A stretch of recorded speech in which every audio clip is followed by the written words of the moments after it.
وہ قطعی تبدیل ہو چکا تھا اور یہی تبدیلی اس کی میز پر بھی محسوس ہوتی تھی۔ اس نے میز کی دراز کھولی اور بتایا کہ اب ان میں ادھورے کاموں کا کوئی ڈھیر نہیں ہے۔ میرے دفتر کی 3 میزیں کاغذات سے بھری ہوئی تھیں اور میرا کام کبھی ختم ہی نہیں ہوتا تھا، لیکن آپ سے گفتگو کرنے کے بعد میں نے اپنی میز کو تمام غیر ضروری کاغذات سے پاک کر دیا۔ اب میں صرف ایک میز پر کام کرتا ہوں اور جو ہی کوئی کام آتا ہے اسے فوراً ہی نمٹا دیتا ہوں۔ چنانچہ اب میری میز پر کام کا ڈھیر نہیں ہوتا جو مجھے پریشان کیے رکھتا تھا۔ اس کے علاوہ حیرت انگیز فائدہ یہ ہوا کہ اب میں مکمل طور پر صحت مند ہو گیا ہوں اور مجھے اب کسی قسم کی کوئی الجھن یا پریشانی نہیں۔ امریکہ کی سپریم کورٹ کے سابق چیف جسٹس چارلس ایونس ہیوس کا کہنا ہے کہ لوگ کام کی زیادتی سے نہیں مرتے، وہ ذہنی انتشار اور پریشانی سے مرتے ہیں۔ جی ہاں، وہ اپنے پراگندہ ذہن اور نامکمل کام کے احساس کی نظر ہو جاتے ہیں۔ دوسرا طریقہ، اپنا کام پہلے کریں۔ سٹی سروس کمپنی کے بانی ہنری ڈوہرٹی کا کہنا ہے کہ میں کسی شخص کو کتنی ہی تنخواہ دینے پر رضامند کیوں نہ ہو جاؤں، لیکن ایسے شخص کا ملنا محال ہے جس میں 2 صلاحیتیں ہوں۔ اول یہ کہ اس میں سوچنے کی صلاحیت ہو، دوم یہ کہ اس میں کاموں کو ان کی اہمیت کے اعتبار سے ترجیح دینے کی اہلیت ہو۔ چارلس لکمین، جنہوں نے اپنی زندگی کا آغاز نہایت ادنا طریقے سے کیا اور بعد میں پیپ اسٹوڈنٹ کمپنی کے صدر بنے، انہیں $10 لاکھ کے منافع کے علاوہ $1 لاکھ سالانہ تنخواہ ملتی تھی۔ ان کا کہنا ہے کہ یہ کامیابی میں نے اپنی 2 صلاحیتوں کے بلبوتے پر حاصل کی ہے۔ میں ہمیشہ صبح 5 بجے بیدار ہو کر اپنے دن بھر کے پروگرام کو ترتیب دیتا ہوں اور اہم کاموں کی درجہ بندی کر لیتا ہوں، یعنی پہلے کون سا کام کرنا چاہیے اور بعد میں کون سا۔ کامیاب ترین بیمہ فروش فرینک بٹکر اپنے دن بھر کا پروگرام ترتیب دینے کے لیے صبح ہونے کا بھی انتظار نہیں کرتے، وہ رات کو ہی اگلی صبح کا پروگرام مرتب کر لیتے ہیں۔ وہ یہ بات پہلے ہی سے طے کر لیتے ہیں کہ اگلے دن کتنی پالیسیاں فروخت کرنی ہیں، اور اگلے دن وہ پالیسیوں کی مقررہ تعداد فروخت نہ کر سکتے تو وہ ان باقی ماندہ کو اس سے بھی اگلے دن کے پروگرام میں شامل کر لیتے۔ میں اپنے طویل تجربے کی روشنی میں یہ کہہ سکتا ہوں کہ لوگ اپنے کاموں کو اہمیت کے اعتبار سے پایہ تکمیل تک پہنچانے میں اکثر ناکام رہتے ہیں، لیکن میں پھر کہوں گا کہ اگر ضروری کام پہلے کرنے اور کم ضروری کام بعد میں سر انجام دینے کے لیے ایک پروگرام مرتب کر لیا جائے تو یہ افراتفری کے عالم میں تمام کام ختم کرنے کی کوشش سے بہرحال بہتر ہوتا ہے۔ جارج برنارڈ شاء نے اگر اہم کاموں کو پہلے کرنے کا اصول نہ بنایا ہوتا تو وہ بطور مصنف کبھی بھی کامیاب نہ ہوتے اور تمام عمر بینک میں کیشیئر ہی رہتے۔ انہوں نے یہ اصول بنایا تھا کہ روزانہ 5 صفحے لکھے جائیں اور اس اصول پر وہ 9 سال تک مسلسل عمل کرتے رہے۔ رابنس کروسو کے بارے میں مشہور ہے کہ وہ یہ تحریر کر لیا کرتا تھا کہ دن کے مختلف گھنٹوں میں کون کون سے کام کرنے ہیں۔ تیسرا طریقہ، اگر کوئی مسئلہ درپیش ہو تو اس کا فوری فیصلہ کریں، بشرط یہ کہ تمام حقائق آپ کے سامنے موجود ہوں۔ مسائل کے حل کو ہرگز ملتوی نہ کریں۔ میرے ایک طالب علم نے مجھے بتایا کہ جب میں US اسٹیل کمپنی کے بورڈ آف ڈائریکٹر کا ممبر بنا تو بورڈ کے اجلاس میں بحثیں ہوا کرتی تھیں اور بے شمار مسائل پر غور کیا جاتا تھا، لیکن ایسے چند ہی مسائل تھے جن کے بارے میں کوئی فیصلہ کیا جاتا تھا۔ چنانچہ ہوتا یوں کہ بورڈ کا ہر ممبر اجلاس کے بعد رپورٹوں کا ڈھیر اپنے ساتھ گھر لے جاتا تاکہ ان رپورٹوں کا مطالعہ کر سکے۔ یہ ایک تھکا دینے والا کام تھا۔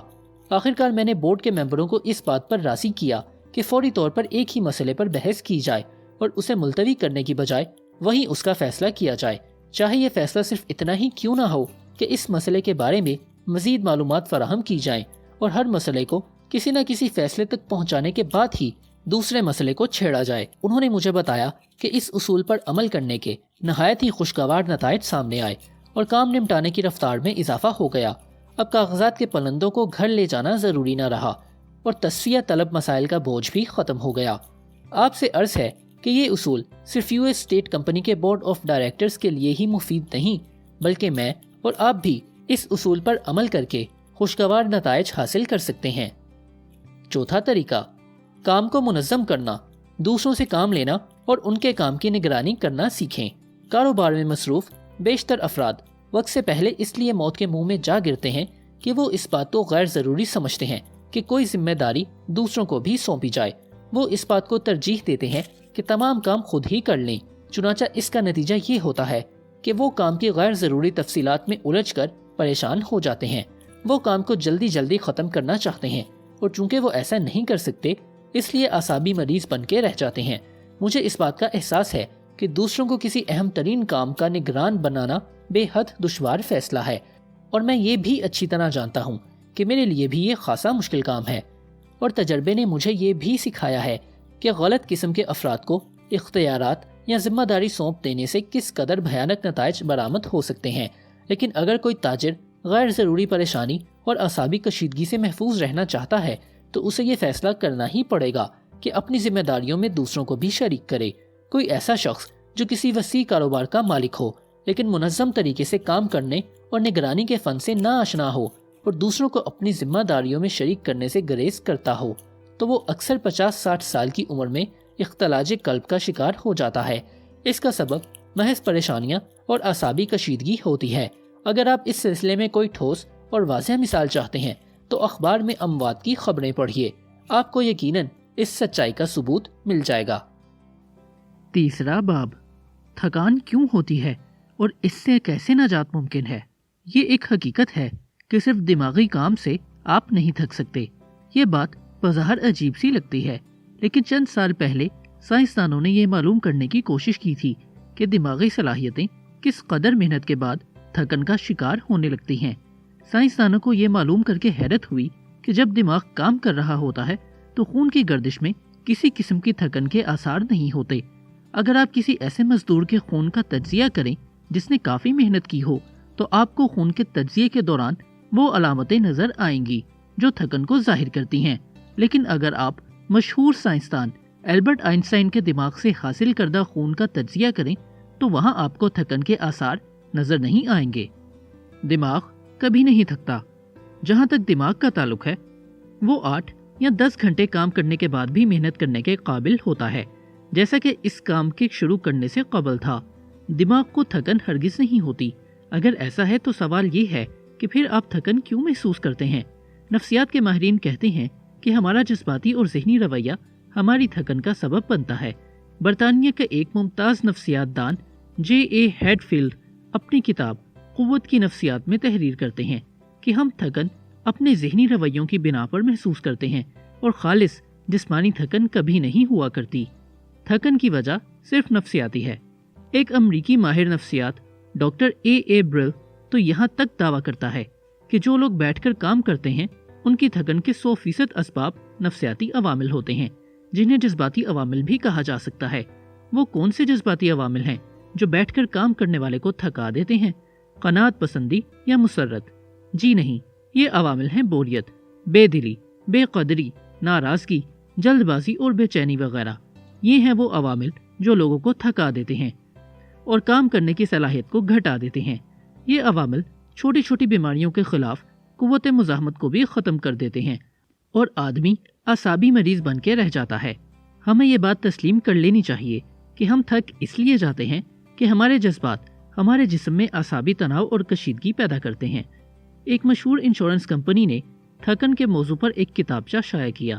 اس میں لکھا تھا کہ محنت بذات خود شاذ ہی ایسی تھکن طاری کرتی ہے جو آرام اور نیند سے دور نہ ہو جائے۔ پریشانی، تناؤ اور جذباتی کشمکش، یہ ہیں وہ 3 اسباب جو تھکن کا باعث بنتے ہیں۔ اکثر اوقات جب ہم جسمانی یا دماغی کام کو تھکن کا باعث سمجھتے ہیں تو در حقیقت یہی 3 اسباب ہوتے ہیں جو اس تھکن کے ذمہ دار ہوتے ہیں۔ یہ بات یاد رکھنی چاہیے کہ تنے ہوئے عضلات اور پٹھے ہی آپ کی کارکردگی کا سبب ہیں۔ چنانچہ ان تنے ہوئے عضلات اور پٹھوں کو آرام دیجیے اور دوسرے اہم کام نمٹانے کے لیے اپنی توانائیاں محفوظ رکھیے۔ اس وقت آپ جو کچھ کر رہے ہیں اسے ایک لمحے کے لیے ترک کر کے ایک بار اپنا جائزہ لیجیے۔ جب آپ یہ کتاب پڑھ رہے ہیں تو کیا آپ کی تیوڑیاں چڑھی ہوئی ہیں؟ کیا آپ پڑھتے ہوئے آنکھوں پر زیادہ زور دے رہے ہیں؟ کیا آپ کرسی پر آرام دہ نشست کے انداز میں بیٹھے ہوئے ہیں یا کیا آپ نے اپنے کاندھے اکڑا رکھے ہیں؟ کیا آپ کے چہرے کے عضلات تنے ہوئے ہیں؟ اگر آپ کا جسم پرانے کپڑوں سے بنی ہوئی گڑیا کی طرح بالکل نرم اور ڈھیلا ڈھالا نہیں ہے تو اس کا مطلب ہے کہ آپ کا جسم مکمل آرام اور سکون کی حالت میں نہیں ہے اور آپ خود میں اعصابی تناؤ اور اعصابی تھکن پیدا کر رہے ہیں۔ سوال پیدا ہوتا ہے کہ دماغی کام کرتے ہوئے ہم یہ غیر ضروری تناؤ اور تھکن کیوں پیدا کرتے ہیں؟ جوزلین کا کہنا ہے کہ اس کی اہم وجہ یہ ہے کہ تمام دنیا میں یہی سمجھا جاتا ہے کہ زیادہ محنت کرنے کے لیے کوشش کا احساس ضروری ہے۔